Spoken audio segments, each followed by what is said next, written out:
Alright, it's Ben with the DIY Homefront, and today I'm playing auto mechanic and we're going to do some modifications to my Ford F-150.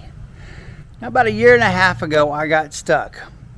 Just parked on the side of the road and I was in some slick grass and I had to be pulled out. It was embarrassing.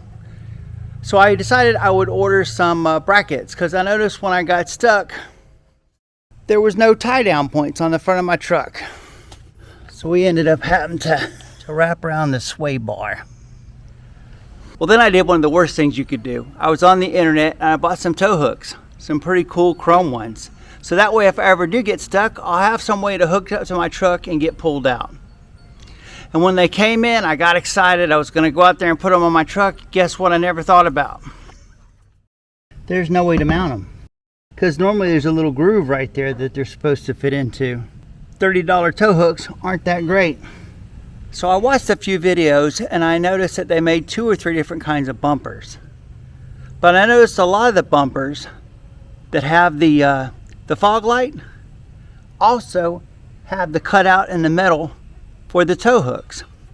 Because the problem is you need a special bumper. You need a bumper that's got a little notch. And that's when I started looking into this Valance and I found one for 50 bucks. So I ordered it. Well, if you're interested in seeing my other truck videos, why don't you look at my playlist titled Automotive, Car, and Trucks. And there it is. It's been sitting in the rain. Just in case you're interested, I'll put the information about these chrome tow hooks and this Valance that I purchased in the video description. Even though the boxes came in was a little bit beat up, the Valance itself was perfectly fine. It's just a large piece of molded plastic anyway. So this piece is actually molded with those cutouts in it, so I can mount the tow hooks. Well, now comes the moment of truth. It's time to find out if these bumpers that have the fog lights in them actually do have that cutout for the tow hooks. This is something I probably should have done before I ordered that Valance. It's hard to see it, and I've got my fingers in the cutout, so we're okay and we don't have to worry about the bumper. Well, I am going to start by removing this license plate holder, and it's just a piece of plastic that snaps into the bumper. Well, I'm going to use a pair of needle nose pliers and pop out the plastic tabs that are on the bottom of this license plate holder. There's also 2 plastic clips on the top of the license plate holder, and it's on the back side on the bumper side, and they're hard to get to. And there's that clip that's hard to get to. And now we can move on to the bumper pads. And just like the license plate holder, there's 4 clips, 1 in each corner, and they're hard to get to, whether you use pliers or anything else. Well, it took a few minutes, but I was able to get those 2 plastic pieces on the tab squeezed together and get this bumper pad off. Well, I thought I got all 4 of those tabs, but I didn't. There was one that actually stayed and broke. But you can see the location of the 4 tabs. But learn from my mistakes and I'll show you a cheat in a few minutes. The bumper is held onto the truck with 4 bolts that connect at the end of each one of the frame rails. So basically 4 bolts per side. But before you take those bolts out, you're going to want to disconnect the fog lights so you can just leave them in the bumper and have them come out with it. On a lot of connectors on a car, there's some kind of safety device to keep it from coming undone. And there's a little blue piece that's on these light bulb connectors, but they do not need to come off. You just need to pull on the release clip and they will come out. So don't worry about the blue piece on the bottom, just pull the clip. Well, you will also need to remove the hood latch from the bumper, and it comes out with just 1 screw.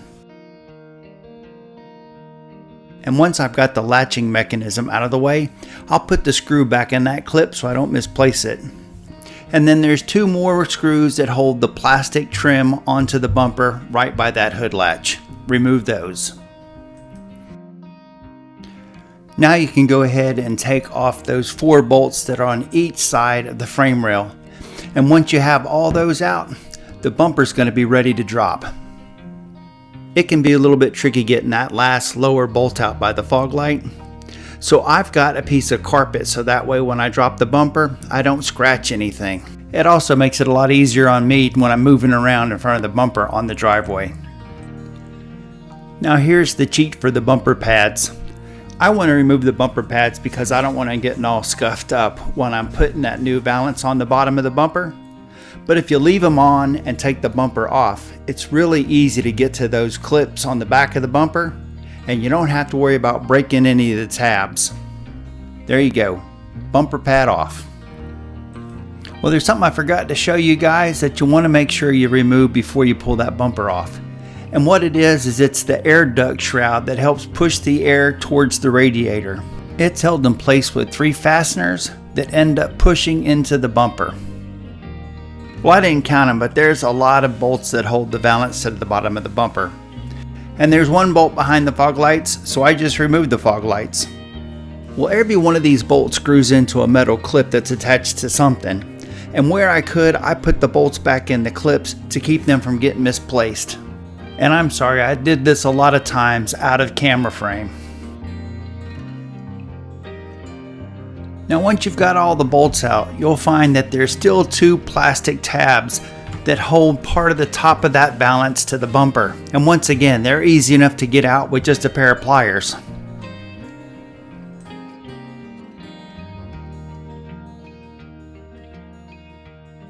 Now I'm going to move the bumper over to the picnic table.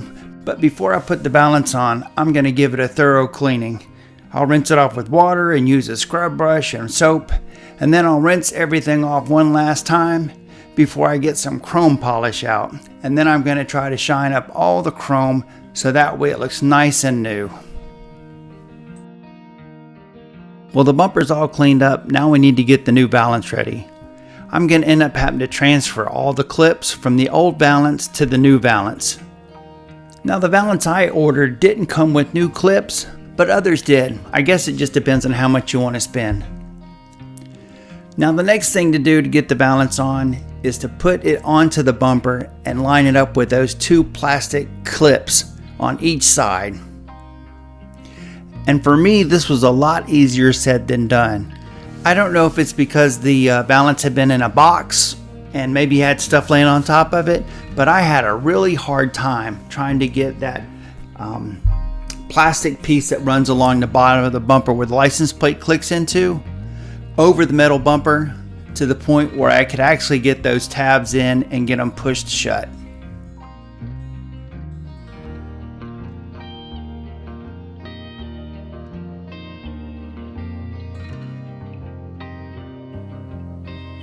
It really did take some effort and some time.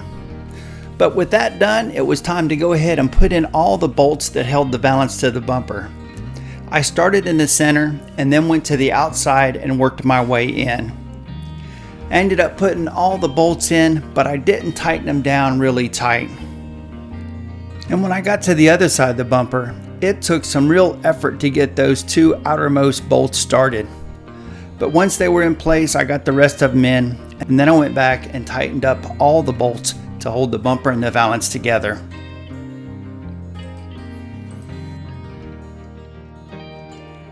Now we just start putting everything back on in reverse. I'll attach both of the fog lights to the bumper.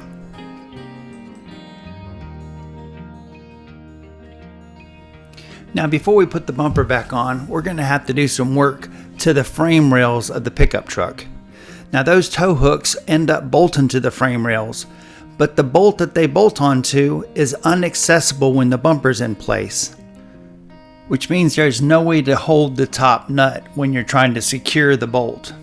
So what they've done is they've welded the 2 nuts onto a metal plate, and the metal plate is too wide to spin around inside the frame rail. So that way you can start and tighten the bolt without that nut just spinning around inside of the frame. Sorry about the moving camera, it's hard to tighten up the bolts with just one hand. Well, it's a lot more difficult lifting the bumper back up and getting it into place and getting at least a couple of the bolts started. But once you've got that done, you're good to go. And you can see, even though it's difficult, a single person can do it because I'm always working by myself anyway.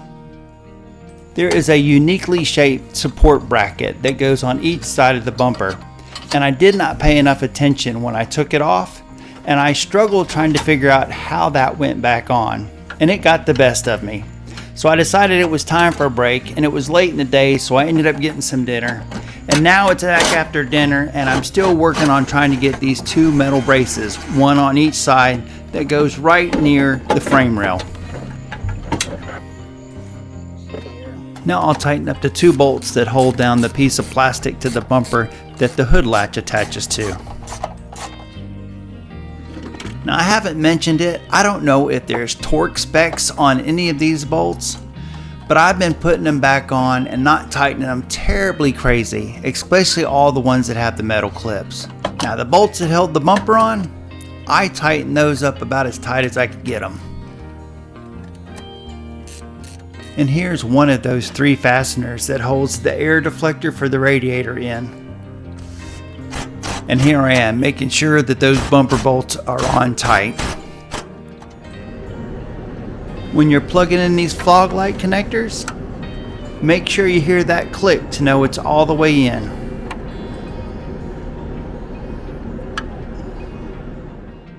Boy, it seems like I've done a lot of work to install some tow hooks. Well, I'm only going to take out this first bolt because the tow hooks are designed to go on with one bolt already installed. And you can see this big notch. It allows you to slip the tow hook over that bolt and then bring it forward so that you can put in the next bolt. Well, it's really easy to access the first bolt that's towards the end of the tow hook, but it was a lot more difficult trying to get to that back bolt and get it tightened up. Eventually, I was able to get a socket on the bolt behind the valance.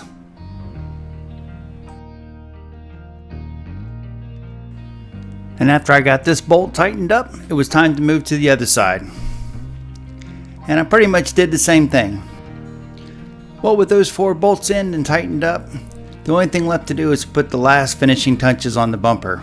That means installing the two bumper pads and the license plate holder. These bumper pads go on a lot easier than they came off. All you have to do is line up the four holes for the clips, push the bumper pad in, and then hit it once or twice really hard to make sure that it seats into those holes. And all three of these pieces just snap into place. In all actuality, license plates aren't required in my state, so you could just leave this off if your state's the same way. Well, there we go. This video was a little bit longer than I had anticipated, but I think I covered everything that you need to see and know to swap out that bottom valance and make some room for tow hooks if you've got the fog light bumper. Well, there you go. There's a close-up of the valance. How everything seamlessly fits together. You would never have any clue that it didn't come from the factory like that. And if you're wondering, the valance and this piece are not connected. I believe they call this the air dam, and this is the valance. Well, that didn't turn out too bad at all. $30 for some tow hooks and $50 for a valance, and we've got a truck upgrade. Well, thanks for watching. Like, subscribe, check out my playlist, and I'll see you in that next video.